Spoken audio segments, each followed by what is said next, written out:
Jó napot kívánok! Nagy tisztelettel köszöntök mindenkit a mai Jobbik Magyarországért Mozgalom 60. alapszervezetének rendkívüli sajtótájékoztatóján. Tisztelettel köszöntöm a sajtó megjelent résztvevőit. Sajtótájékoztatónkat szomorú sajnálatos tény tették szükségessé. Interneten, Facebookon kialakult egy sajátos úgynevezett adok-kapok egy témába. Tehát mielőtt rátérnénk a sajtótájékoztató fő témájára, szeretnék minden magyar érzelmű és minden magyar embernek határon és határon túl kellemes húsvét ünnepeket kívánni. Sajtótájékoztatónkat rátérve a lényegre azért tartjuk, mert az interneten, a Facebookon kialakult egy sajnálatos helyzet. Információink szerint egy úr, aki a 60. önkormányzat szociális bizottságának tagja, véleményünk szerint nem megengedhető módon és nem odaillő dolgokkal kommentált egyes részeket. Mint tudjuk, a törvény szerint ez bűncselekménynek számít. Célzásokat tett a zsidóságra. Úgy gondoljuk, hogy ez az ember méltatlanná vált arra, hogy bármilyen önkormányzati bizottságba tisztséget töltsön be, illetve tudomásunk van arról is, hogy ez az ember kórházban vezetőállást tölt be, ami szintén összeegyeztetetlen véleményünk szerint ezzel a nyilatkozattal, amit ő tett. Most ettől a nyilatkozattól a Jobbik Magyarországért Mozgalom 60. alapszervezete egyértelműen elhatárolódik, illetve üzenném ennek az úrnak, hogy mivel nincs jelen Vona Gábor, én Vona Gábor nevében kikérném ezt a előremutató fenyegetést, ezt ha megengedik idézném is. A nemzetet csak ésszel lehet felvilágoztatni, volt már a történelemben, aki jót szeretett volna tenni és rontott. Hajderrel mi lett? Az osztrákoknál. Vona, ha hatalomra kerülne, ami nem lesz, amíg a zsidó kezében van minden, tudod mi lenne vele? Ami Hajderra, az jó lenne? Tehát ezeket a szavakat Vona Gábor fenyegetésével kapcsolatban Vona Gábor nevébe is kikérem. Jelen van a sajtótájékoztatón az az ember is, aki ezt az internetes csatát megvívta, úgyhogy megkérdezném, hogy óhajt-e hozzászólni. Hát, persze, természetesen. Akkor átadnám a szót. Köszönöm szépen a lehetőséget, hogy ebben a dologban, amire személyesen érintett vagyok, kifejezhetem a véleményemet sajton keresztül. A történetet nagyon röviden szeretném csak elmesélni. Ott kezdődött, hogy egy jelentős beruházási munkától tett fel képet a 60 internetes oldalon, és én két kérdést tettem fel, mert úgy éreztem, hogy ő ennek nagyon örül.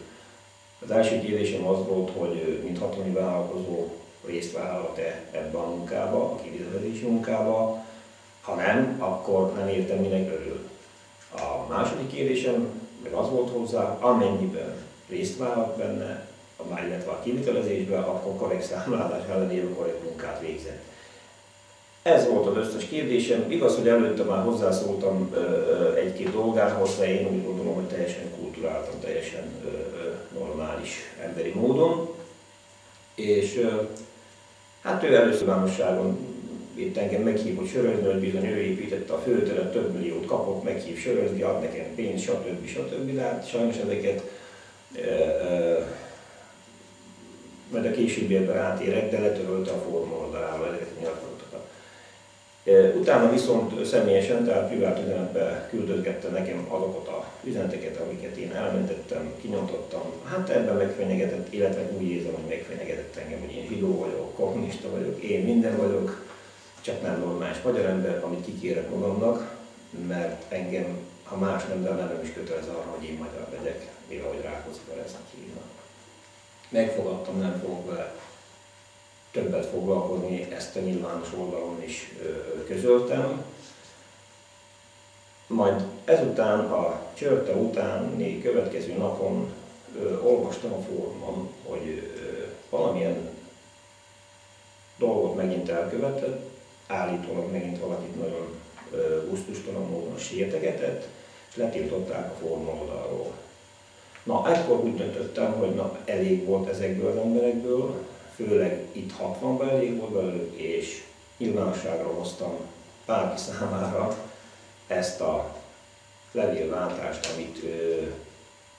ami közötte és közöttem történt.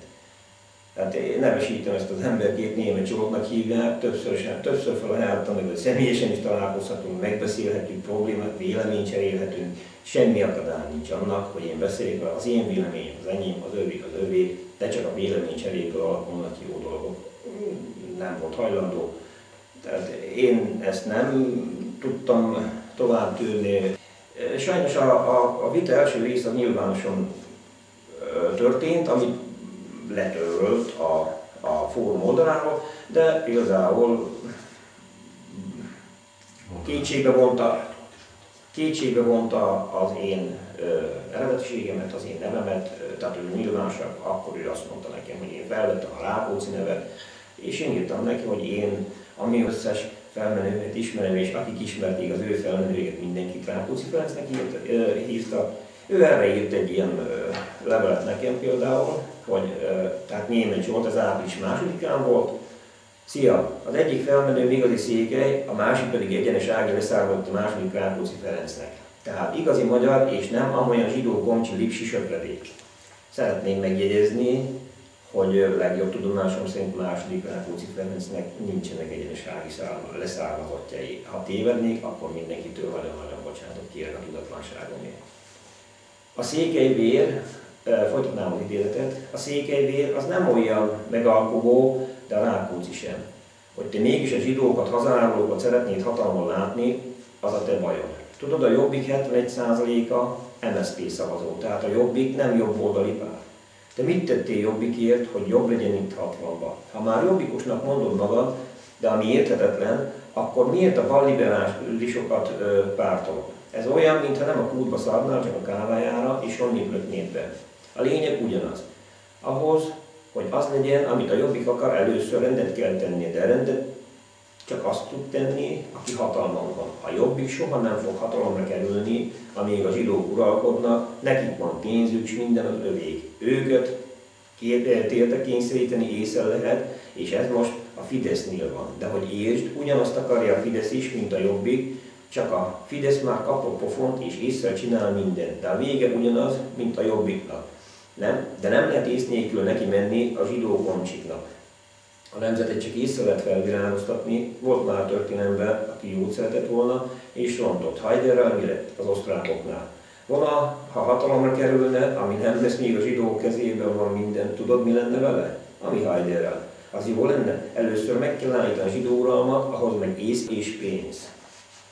Én erre azt válaszoltam neki, ha már így lehet idézgetni, hogy Zsolt, te rosszul ítélsz, de ez a te dolgod. Vagyok annyira felnőtt, hogy eldöntsem, hová szalok, hová nem. Még egyszer, ha két általad sértőnek száll kommentelet nem érted, akkor szerintem nem sok beszélünk valóban egymással. Maradok tisztelettel Rákóczi Ferenc. Úgy gondolom, hogy maximálisan a Récsi Tibor mellett fogok állni, mint jobbikos tag, mert ezt, amit ő ezekben a kommentekben leírt, egyszerűen nem lehet eltűrni, nem lehet hagyni. Nagyon szépen szeretném még egyszer megköszönni a lehetőséget, hogy kifejtettem sajtónyilvánosság előtt a véleményemet. Úgy gondolom, hogy Récsi Tibor úr, a Jobbik elnök elmondta, jelenben semmilyen helyen nincs a hatami közéletben, semmilyen helyen nincs vezető szerepe, semmilyen joga, erkölcsi joga, morális joga nincs, hogy vezető szerepet betöltsön itt akármilyen közintézményben, és hát nagyon remélem, hogy amennyiben és látni fogja ezt a sajtótájékoztatót, magától levonja a konzekvenciát és önként fog távozni ebből a környezetből. Nagyon szépen köszönöm még ezt a lehetőséget. Én csak azt szeretném itt a végén kérni a polgármester úrtól, hogy ne kettős mércével mérjenek, mint azt teszik az országban, illetve a városunkban is. Tehát ha az egyik oldalon egy ilyen zsidózásért fölhördül az országgyűlésbe a Fidesz frakció, vagy azonnal mondja le a képviselő úr, akkor kérném a polgármester úrtól, hogy ugyanezzel a mércével mérjen is Ratvanba is, hiszen ez nagy szégyen önnek is, hogy ilyen önkormányzatot vezet, amiben ilyen emberek ilyen szellemiséggel vannak jelen.